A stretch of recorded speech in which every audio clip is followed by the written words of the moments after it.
his foot, and I'm still waiting for that to be fulfilled. He doesn't really have to do it, though. I'll try my best. All right. I know, Werner, you've seen Errol's new film, I believe, but Yes. Errol has not seen your new film. Well, he didn't have a chance because the film was finished yesterday.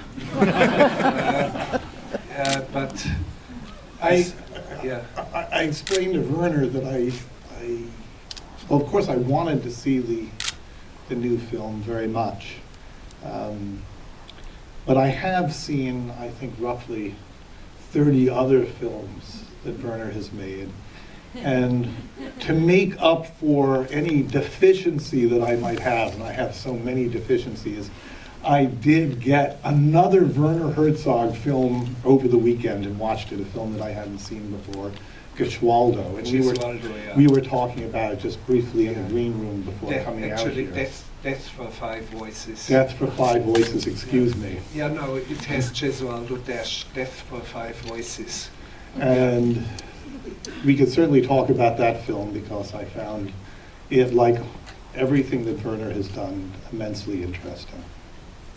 What's fascinating about your friendship, I think, is that your films are so different in their style and temperament. I'd love to hear what each of you admires about each other's work. Well, what is obvious in all Errol's films, the boldness of vision, the boldness of design, the boldness of a voice that doesn't care what the chorus has to say about it, and there's a relentless pursuit of something which is intelligent and is great storytelling, so it can't get any better. And when you see Tabloid, it is a film that has great depth and great beauty and deep paranoia, craziness in it. So it's the best of all worlds when you see the film, and it somehow, of course, it's a deeply humanistic film because it points to our very human condition, and of course in a very condensed form, Errol can capture essences of what constitutes us as human beings.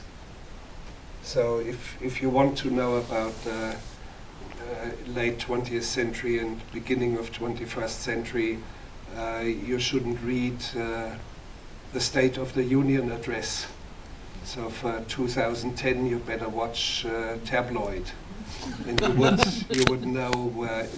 Let's say, looking back at our civilization from 400 years advanced in time, and you are looking back at the beginning of the 21st century, you better forget about the State of the Union address. So who cares what the State of the Union address was in 1978 or so? It's very ephemeral. What happens here is you have something that stands the test of time, and you can tell immediately. You know it instantly after 5 minutes watching the film, you know. And there are incredible moments in it, and the most incredible moment is the camera actually is not done by Errol's cinematographer, it's actually done by, operated by a subject of his film, Joyce, and she films her own backyard. She's completely reclusive, not into love affairs anymore, and she pans to and fro in the backyard, and her voice says, "Nothing is happening." Is it correct? Do I quote correctly? Nothing is happening. Nothing is happening, but she does it a couple of times, 3-4 times, or Yes. 4 times. I was sure that Errol did it himself, that he accumulated, that he took the shot, made her talk this text over it, and repeated the shot, but he swears to God that it was Joyce who did it, and all of a sudden you have a totally and profound feeling of emptiness that I've never seen in a movie. That's what I go for. It's almost the quintessential Buddhist concept of nothingness. People complained about this scene. They said, is it really necessary to repeat it 4 times? She did it. And the only thing I regret is that she didn't do more of it, say 7, 8, 9, 10, or 11 times. And it is a backyard that really has nothing, and no other person, or I think a dog sometimes shows up Yes. in the frame. The barking Benfield hound. And nothing. It's really nothing happening, and it's all of a sudden you see something that you have never expected to see in a movie, and here it is. And it's very bold to, number one, to see the caliber of this shot, just to see it, and then to incorporate it into the film in full length. And I've done similar things once in Grizzly Man, where Timothy Treadwell reenacts Starsky and Hutch, and sets up the camera, and he says, I'm Starsky and Hutch now, and he rushes off into the distance, and the image remains empty, and there's only wind in some tall grass for 15 seconds. The best shot in Grizzly Man. Yes, thank you. Yes, yes. the very best. Yes. And I didn't do it, but Timothy Treadwell did it. Deeply mysterious, disturbing, problematic. This is the secrets for all the filmmakers in the audience. The best shots in your film are not taken by you guys. True, but you have to find them, because as I edited the film very quickly in 9 days or so, Treadwell had left about 100. I usually take 900 days, but that's another matter. Yeah, we are arguing over this here. He should work faster, but anyway. What was astonishing, that 100 hours of Treadwell, but it takes you, I would say, 12 days or a fortnight to watch it all. So I didn't have the time for that, and I had 4 or 5 very intelligent young people sitting at it, and each one of them had to sift through 15 or 20 hours and gave me a condensation. I was instructing them particularly about this or that, what I was looking for.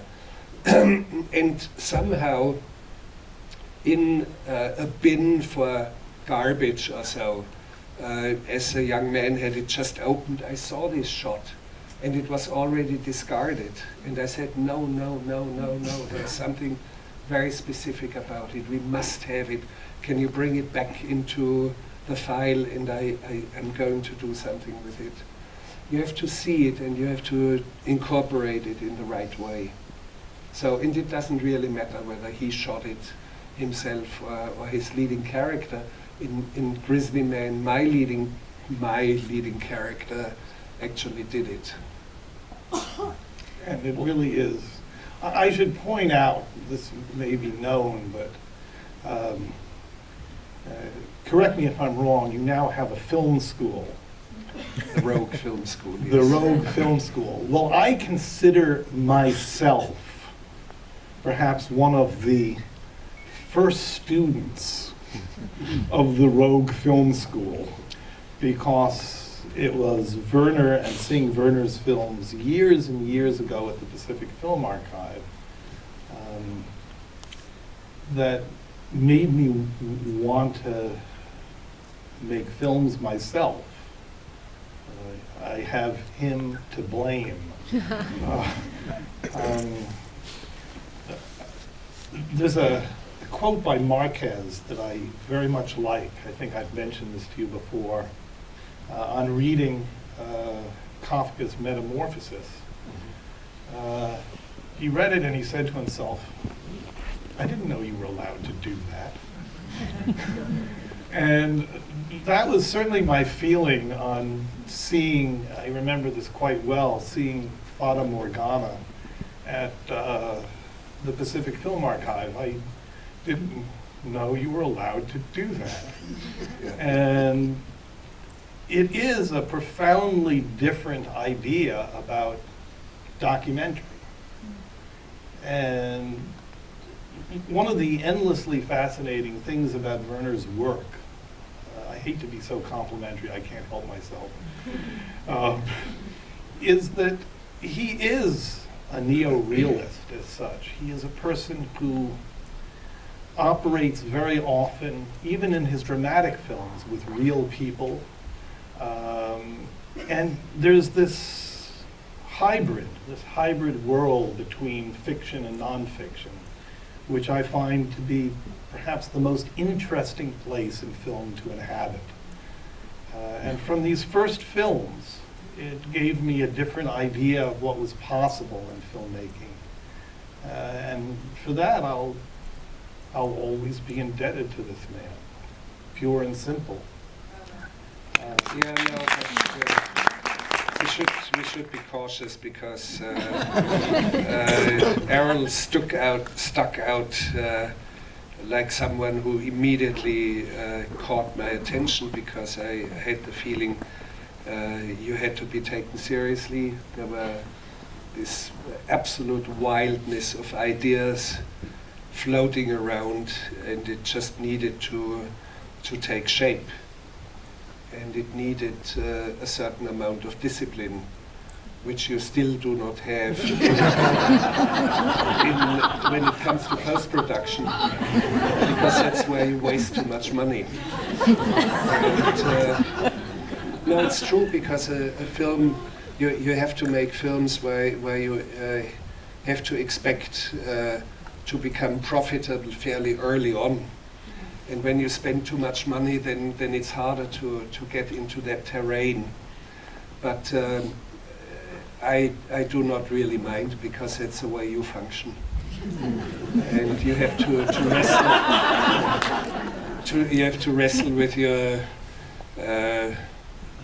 footage, with your material, like a whole group, the whole Laocoon group, with a snake, with his 2 children, and wrestling the snake. So if you don't have that, it probably would create a lifeless film. I don't know how you function, but it's the way it is, and the only thing that counts is the end result. The end result is always disciplined, but the way into it, I have my doubts.